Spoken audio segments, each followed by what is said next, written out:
gracia de Dios. Estuve ciego y Él me hizo ver. Estuve perdido y Él me salvó, etcétera, etcétera. Pudiéramos cantar esa gran canción que habla del gran amor y de la misericordia de Dios. Juan, el Evangelio de Juan, capítulo 1, el versículo, como los hermanos del Chaco y Santiago del Estero quisieran una lluvia como esta, ¿no? Y se le ha muerto toda la cosecha, todo está seco, ya está todo perdido. Dice que esta mañana solamente apagó un poquito el polvo y refrescó de una manera impresionante, así que la lluvia se fue. Hay que estar en esos zapatos. Los algodonales pintaban como que sería la cosecha récord. La soja pintaba como que sería el récord.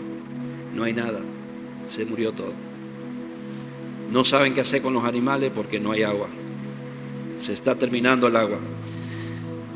Y es una zona bastante grande. Y menciono esto porque no podemos dejar de lado a nuestros hermanos sin dejar de dolernos. La Biblia dice: llorad con el que llora y reíte con el que se ríe. Pero hay una gran angustia de diferentes hermanos. Nos han dicho que están tremendamente desesperados porque la situación es terrible.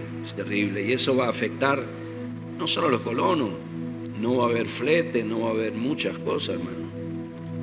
Ahí yo sé que hay gente que tienen camiones y dependen solo de los fletes. No va a haber flete, etcétera, etcétera. Es una cosa que va a traer terribles consecuencias. Y acá llueve, gracias a Dios, cada semana prácticamente nos llueve y ahora nos está lloviendo de nuevo. ¿Somos mejores que ellos? No somos mejores que ellos. ¿Son ellos peores que nosotros? No son peores que nosotros. Pero a veces hay cosas que se pasan en la vida y no se entiende. Dice la Biblia: y aquel verbo fue hecho carne.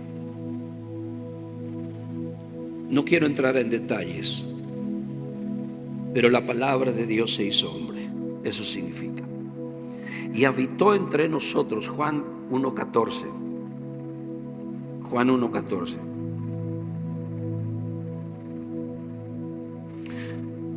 Y aquel verbo fue hecho carne y habitó entre nosotros. Y vimos su gloria como del unigénito del Padre. Vimos su gloria. La pregunta esa que quiero aclarar aquí, ¿por qué dice vimos su gloria? ¿Cuándo vieron su gloria? Está hablando Juan. Juan escribió este pasaje. ¿Sabe cuándo vio la gloria? En el monte de la transfiguración. En el monte de la transfiguración de la gloria de Dios vieron la gloria del unigénito del Padre. Pero quiero resaltar esta parte donde dice: lleno de gracia y de verdad. Lleno de gracia y de verdad. Entonces aquel verbo se hizo carne y habitó entre nosotros. Ese unigénito Hijo del Padre, lleno de gracia y de verdad. Porque de su plenitud tomamos todo, gracia sobre gracia. Y esto también lo voy a resaltar. Pero antes quiero hablar o aclarar un poquito cuando dice lleno de gracia y de verdad. ¿Por qué? Porque está diciendo vino Jesús y Él vino lleno de gracia. Lleno de gracia es amplio. Lleno de misericordia y de favor y de bondad para con el hombre que se ha desviado de Dios. Dios vino a mostrar su gran misericordia, su gran bondad, su gran fidelidad. Y de verdad, ¿por qué? Porque hasta el momento eran promesas que estaban resonando en el Antiguo Testamento, pero ahora está diciendo, ahora lo que está prometido, estaba prometido, se está haciendo realidad. El Señor está entre nosotros y Él vino lleno de gracia y de bondad.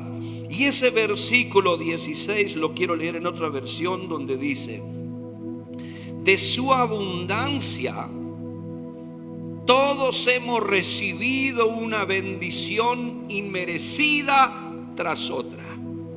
Y dígame si no es así, que nosotros recibimos bendiciones tras bendiciones, aún inmerecidamente.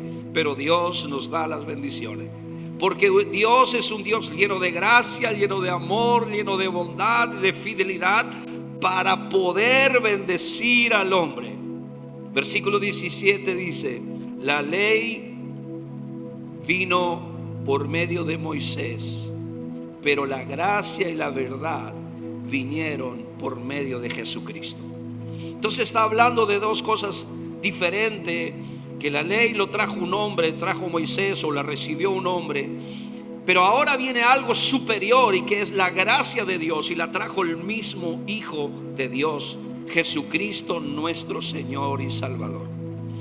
Ahora, con esta en mente, con este pensamiento en mente, que el Verbo se hizo carne y habitó entre nosotros, y es el Hijo de Dios que vino a traernos la gracia, el favor inmerecido de Dios. Yo le hice esta semana en el seminario un trabajo práctico entre todos ellos. Había uno que era mencionar todo lo que yo no me merezco, porque la gracia de Dios es un regalo inmerecido. Entonces, ¿qué es lo que trajo la gracia y que yo no me merecía? Bueno, algunos hicieron una lista más o menos, pero otros hicieron una larga lista de todo lo que no se merecían y de lo que no nos merecemos, pero por la gracia de Dios lo recibimos. Y no pagamos nada, es un regalo de Dios que simplemente lo recibimos a través de la fe en Jesucristo. Amén.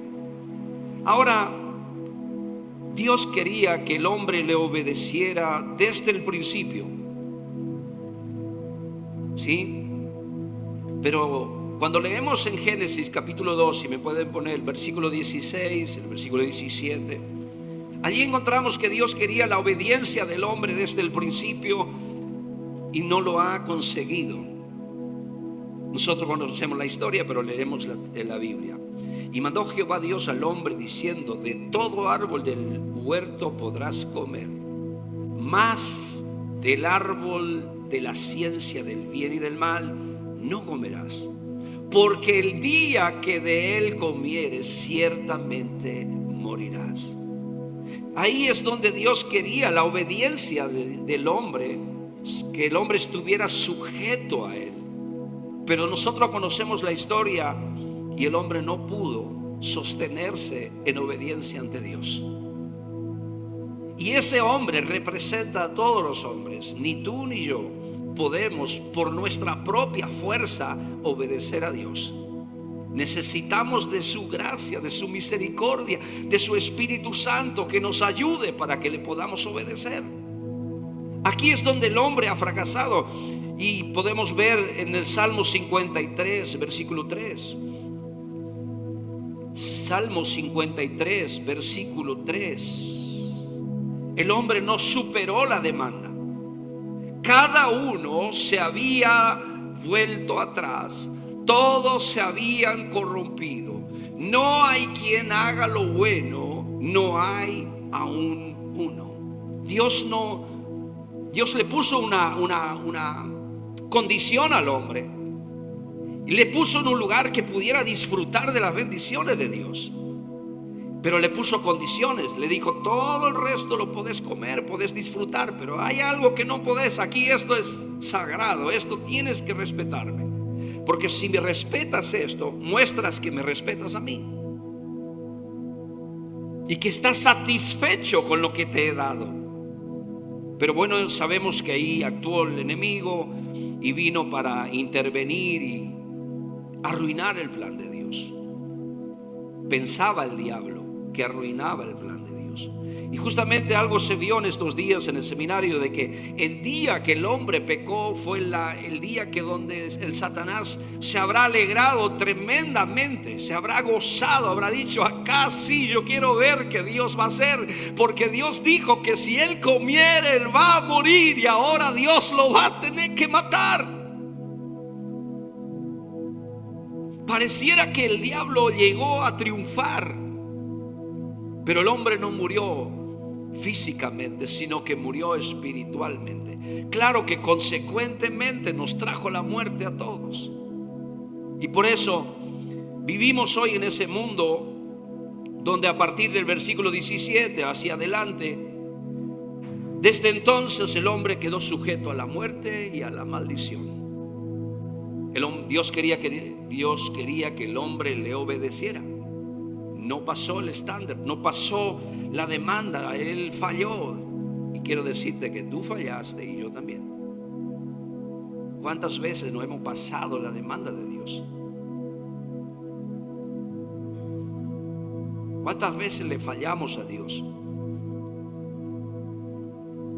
Y muchas veces el sufrimiento que vivimos sobre la tierra es consecuencia de la caída del hombre. Y usted puede leerlo en Génesis capítulo 3, solo como tarea, desde el versículo 17, donde Dios comienza a decirle la vida difícil que el hombre enfrentaría ahora. Y todo eso por desobedecer a Dios. Todo eso por desobedecer a Dios. Con el sudor de tu frente comerás el pan cada día. La mujer con dolor darás a luz, etcétera, etcétera. Y fue una cosa que el hombre no se imaginó lo difícil que sería la vida después. Pero ahora viene Jesús, lleno de gracia, lleno de amor y de misericordia. Él no viene con un palo o con un arma para destruirte o para arreglar cuentas y decir ahora te voy a dar por lo que hiciste. No, viene lleno de gracia, lleno de amor, viene lleno de bondad, lleno de fidelidad para ese hombre perdido, ahora confundido, ahora separado de Dios. Y Cristo Jesús viene a buscarlo, porque el hombre no busca a Dios, Cristo lo busca y lo quiere dar un abrazo y decirle: yo sé que me fallaste, pero yo vengo con amor y bondad y fidelidad de Dios para restaurar tu vida, para volverte a estar en comunión. Yo escribí alguna cosa aquí y quiero entrar en unos textos maravillosos también ahora. Dice que a pesar de la rebelión y desobediencia del hombre, Dios no abandonó al hombre. Eso es lo lindo, hermano, que Dios no nos abandona. ¿Cuánta gente se siente abandonado por Dios? Pero quiero decirte que Dios no te abandona y no te abandonará.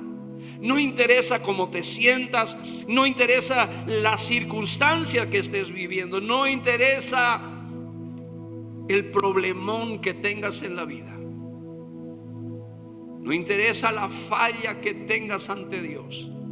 Dios vino lleno de amor y de misericordia para restaurar tu vida nuevamente. Dios no abandonó a su creación, sino se propuso a salvarla de tan horrenda condición. Primera de Pedro capítulo 2 versículo 24. Si leemos nosotros, vamos a leerlo todos juntos. Y voy a decirle algo que dice el texto, no lo aclara, pero a veces es un texto muy, muy mal usado. No se enoje, estúdielo. Dice: y quien llevó él mismo nuestros pecados en su cuerpo sobre el madero, para que nosotros, estando muertos a los pecados, vivamos a la justicia que Dios hizo en la cruz del Calvario. Ese texto me está diciendo que Él llevó sobre Él nuestros errores, nuestros pecados, nuestras maldiciones. De manera que si nosotros, estando muertos en los pecados, podamos, a pesar de que estábamos muertos en pecado, podamos vivir por medio de la justicia de Dios. La justicia que Dios hizo en la cruz del Calvario, condenando la culpa del hombre, y lo condenó sobre Jesús, el cual no tenía nada que ver, pero Él se hizo responsable, Él cargó sobre Él. Y termina diciendo el texto: y por cuyas heridas fuisteis sanados. ¿Sabe que ahí no está hablando de sanidad física? ¿Sabía usted esto? Que ahí cuando dice y por cuyas heridas fuisteis sanados. Fuisteis sanados. No está hablando de la sanidad física, está hablando del alma. Que Cristo vino no solo a cargar nuestro pecado, a sacar nuestro pecado, a sacar nuestra maldición y condenación, sino a restaurarnos, a sanar la herida del pecado y de la muerte que Satanás introdujo en el hombre. Usted va a decir, no. Entonces, si eso es verdad, dice, por cuya herida fuisteis sanados, no existiría un enfermo. Pero ese texto le da desafío que estudie, que lo escudriñe. No está hablando de la salud física, está hablando de la salud espiritual. Está hablando de sanidad de nuestra alma, de nuestro interior, que Dios realmente en la cruz del Calvario nos trajo la sanidad. Y ahí también podemos agregarle el Salmo 103, donde dice, no olvides ninguno de sus beneficios. Él es quien perdona todos tus pecados. Y ahí hace una lista de todas las cosas que Dios hizo a través de Cristo en la cruz del Calvario. Seguimos un poquito adelante. Dios cargó nuestra culpa y condenación, y nuestra enfermedad espiritual lo cargó sobre Jesús. Dios se hizo responsable de la caída del hombre. Dios no abandonó al hombre cuando pecó, sino que inmediatamente cuando usted lee en el Génesis va a decir, y vino Dios el otro día y dice, ¿dónde estás? ¿Dónde estás, Adán? Y Adán ya estaba escondido de Dios porque sabía que no había cumplido con el contrato que Dios había establecido. Ahora, Dios estableció un plan para que el hombre pueda reconciliarse nuevamente con Dios y obtener la vida eterna. Gracias a Dios por eso. Segunda de Corintios 5:19, Dios establece un plan para que el hombre pueda reconciliarse nuevamente con Dios y obtener la vida eterna, la cual él perdió estando en el Edén. Dice segunda de Corintios 5:19, Dios ha dado al mundo la oportunidad de reconciliarse con Él por medio de Cristo, no tomando en cuenta los pecados de los hombres, sino borrándolos. Este es el glorioso mensaje que nos ha enviado a predicar. Qué lindo mensaje que tenemos para predicar. ¿Cuál es el mensaje que tenemos para predicar? Que Jesús vino para reconciliarte nuevamente con Dios, para que tengas paz con Dios y para que tengas acceso a la vida eterna. 2 Corintios 5:19, Dios estaba en Cristo reconciliando consigo al mundo, no tomándoles en cuenta a los hombres sus pecados, y nos encargó a nosotros la palabra, el mensaje, palabra, mensaje, es lo mismo, de la reconciliación. ¿Cuál es el mensaje de la iglesia? ¿Cuál es el mensaje que la iglesia tiene que predicar en este tiempo? ¿Cuál es el mensaje que tenemos que predicar? La salvación, la reconciliación, la restauración del hombre con Dios. Dios no lo abandonó. Dios se hizo responsable, cargó toda la culpa del hombre en Cristo. Y hay un texto en Corintios donde se hace una transferencia. A ver si lo encontramos. Es 2 de Corintios capítulo 5 versículo 21. Me acordé ahorita de este texto. Fíjese lo que dice: al que no conoció pecado, por nosotros lo hizo pecado, para que nosotros fuésemos hechos justicia de Dios. ¿Qué hizo Cristo ahí? Agarró mi pecado, mi culpa, mi condenación, la puso sobre Cristo. Agarró la justicia de Cristo y me la dio a mí. Y Dios dice: Él no es el culpable, Él es el culpable. Aunque Cristo no haya cometido pecado y sea el justo y el santo, pero Dios lo trató como el peor pecador, como el peor de todos, cargando nuestras culpas y declarándonos a nosotros justos, santos e inocentes. Por eso la Biblia dice, y Dios dice, y todo esto se logra ¿cómo? A través de la fe en Jesús. Solo cree que Él lo hizo por ti. Recíbelo, acéptalo, créelo. Y Dios transferirá tu culpa sobre Cristo y te dará su justicia. Y va a pasar lo que dice Romanos 5:1. Justificado pues por la fe tengo paz para con Dios. Paz para con Dios. ¿Sabe lo que significa la palabra paz ahí en Romanos 5:1? ¿Quién puede decirme lo que significa la palabra paz en ese lugar?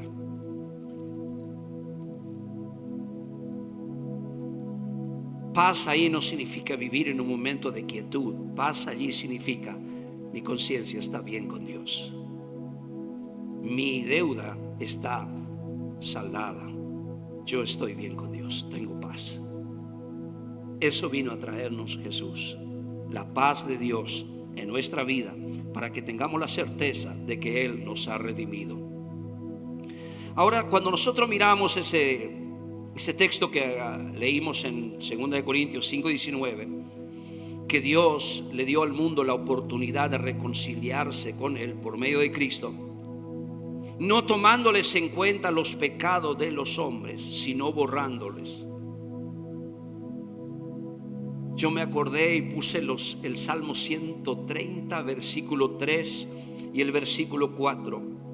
Esta es otra versión de Corintios que estoy leyendo, pero usted puede agregarle para enriquecerse allí el Salmo 130 y el versículo 3 dice: si tomaras en cuenta todos nuestros pecados, nadie podría presentarse ante ti.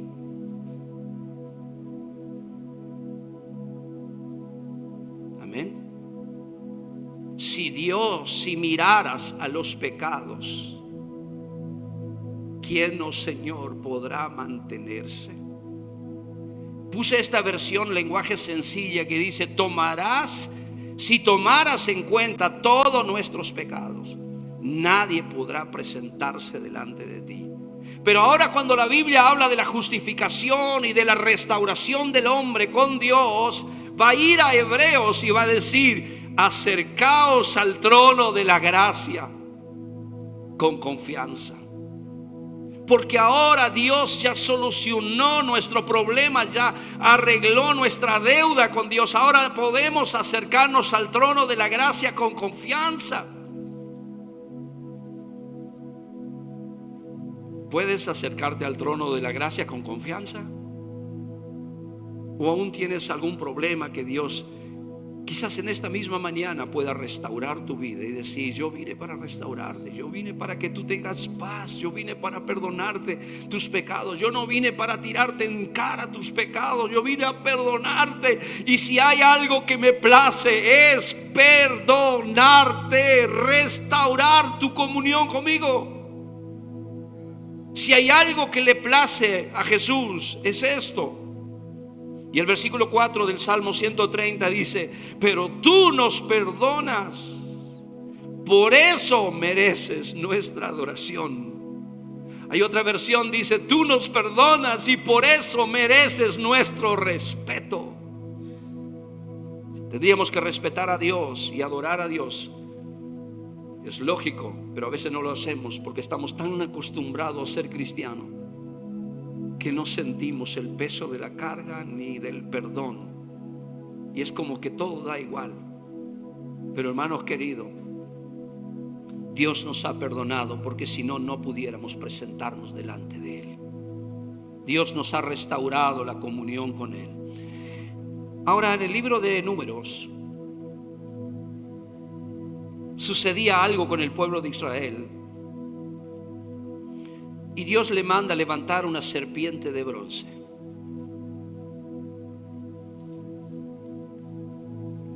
Números 21:9, en el libro de Números,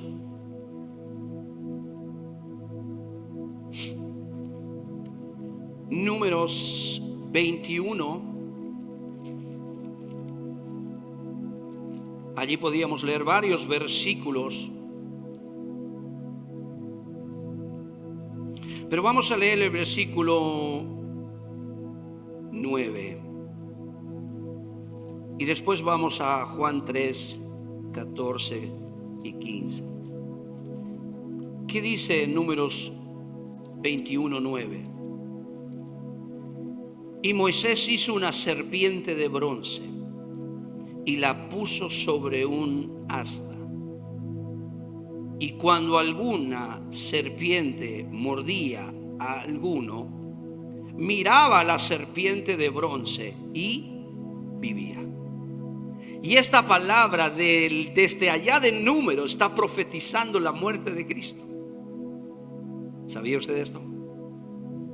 Está profetizando de la muerte de Cristo en la cruz y su victoria sobre Satanás. Ahora vamos a comprobar esto en el Nuevo Testamento, en el Evangelio de Juan, capítulo 3, versículo 14. Dice así, 3:14. Y como Moisés levantó la serpiente en el desierto, así es necesario que el Hijo del Hombre sea levantado. Vamos a leer esta versión, dice, y de la misma manera en que en el desierto Moisés levantó sobre un madero una serpiente de bronce, yo he de ser levantado en un madero. Versículo 15. Para el que crea en mí tenga vida eterna. Cuando Moisés levantó la serpiente en un madero y las serpientes venenosas mordían al pueblo y morían, entonces dijo, vamos a levantar, tienes que levantar una serpiente de bronce sobre un madero, y todo aquel que mira a esa serpiente va a ser libre de la mordedura de la serpiente. Hay una palabra profética, porque la serpiente representa a Satanás mordiendo a la humanidad, hiriéndola. Esta otra versión, el madero o el asta, habla de la cruz.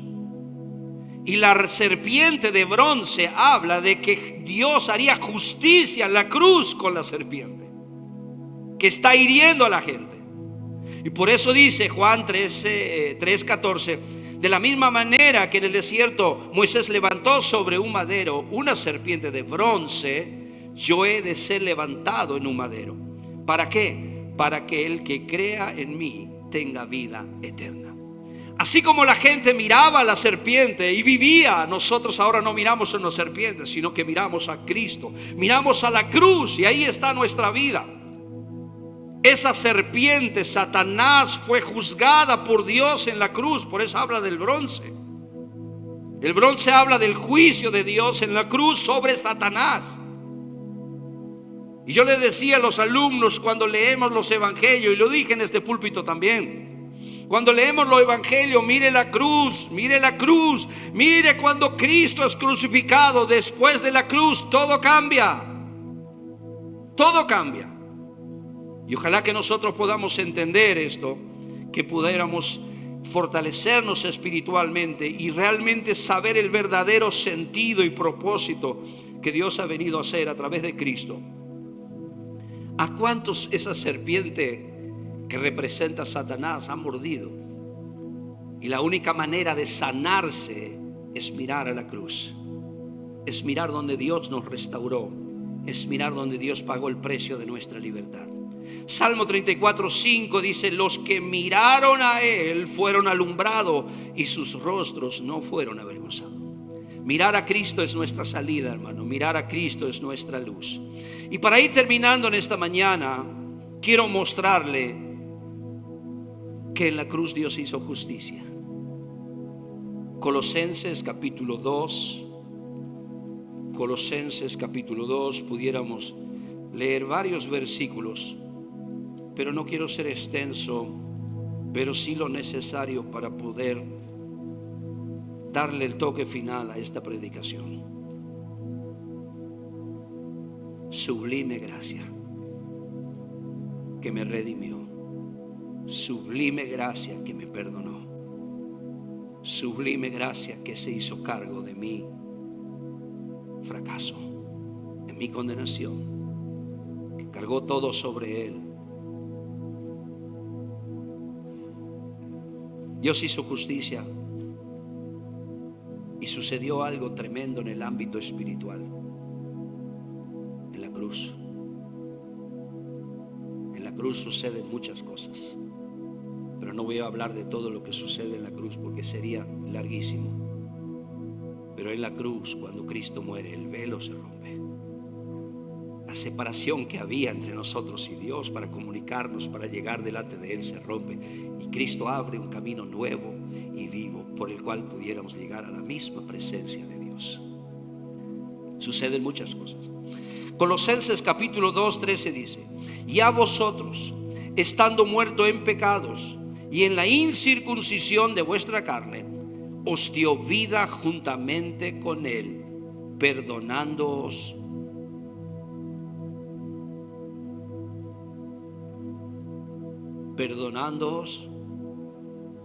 todos los pecados. Todos los pecados. Yo le decía a los alumnos en el seminario esta semana que muchas veces no tenemos esa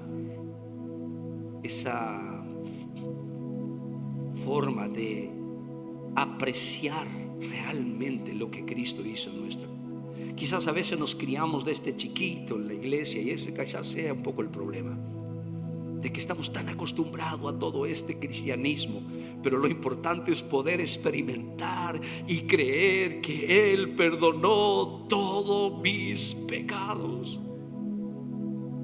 Él se hizo cargo y los cargó sobre su Hijo. Y aquel que no tenía culpa ahora estaba cargado de culpas. Y aquel que tenía toda la culpa ahora recibe la justificación delante de Dios. Y Dios te mira a través de Cristo y dice: esa creyó en Jesús, creyó en su obra, creyó en su gracia, en su misericordia. Y yo le otorgué la libertad. Yo le otorgué la salvación. Subrayes en su Biblia, si es posible, en rojo: perdonándoos todos los pecados. ¿Qué hizo más en el versículo 14? Anulando el acta de los decretos que había contra nosotros, que nos era contrario, quitándolo de en medio y clavándolo en la cruz. Esa ley incumplible que todavía por ahí muchos la quieren cumplir, Cristo dijo: ¿saben qué? Dame toda esa carga que pesa sobre ustedes, yo la clavo junto conmigo en la cruz, porque ahora yo vengo a traerle un nuevo pacto, una nueva forma, nuevas reglas, nuevos principios. Por eso Jesús viene y dice: lleven mi yugo ahora, lleven el mío. Está hablando de otro yugo que es pesado. Él dice: el mío no lo es. Te pregunto, ¿qué yugo llevas? Uno que pesa mucho y que no puedes ni con él. Yo te invito a llevar el yugo de Jesús, el que nos hizo fácil la vida en la cruz. Él hizo todo por nosotros. No precisamos hacer más nada que creer en su Hijo y recibirlo. Pero ahora viene lo grandioso y maravilloso también a esto, ¿no? Perdonando los pecados ya es lo más grande, pero hizo algo más en la cruz. El versículo 15, ¿qué hizo? Y despojando a los principados y a las potestades, los exhibió públicamente. Pero dice algo más: triunfando sobre ellos en la cruz. En la cruz Dios hizo justicia con la serpiente. En la cruz Dios hizo justicia con Satanás. Esa serpiente que mordió a todo el mundo, infectó todo el mundo humano. Ahora dice: yo agarré todo eso, me hice responsable, lo cargué sobre mi Hijo, para que ustedes nuevamente sean sanados de la mordedura de esa serpiente. ¿Y sabe qué pasó con Satanás? Apocalipsis 12:9. Y si puede leer el 10 también, y oramos en esta mañana. Qué hermosa mañana, hermanos. Qué hermosa mañana. Ayer pasé un día con fiebre, dolor de cabeza, dolor de cuerpo. Hoy también medio por ahí. Andamos a media máquina, pero andamos.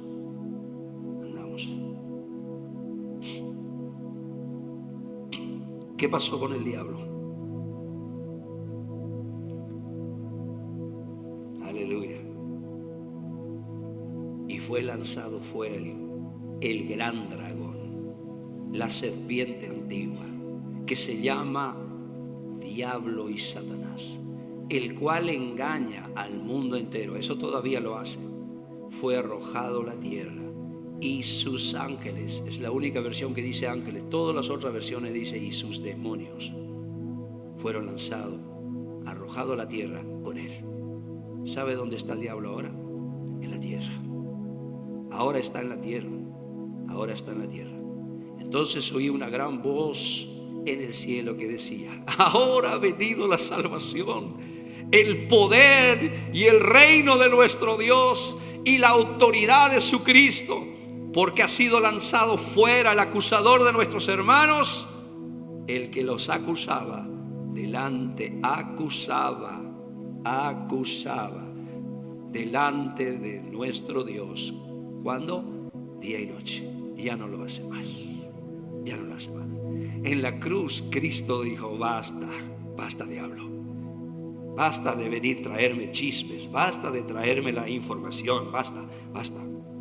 Yo bajé, yo quiero abrazarlos y perdonarlos y restaurarlos. No tiene más nada que ver ni conmigo ni con mis hijos.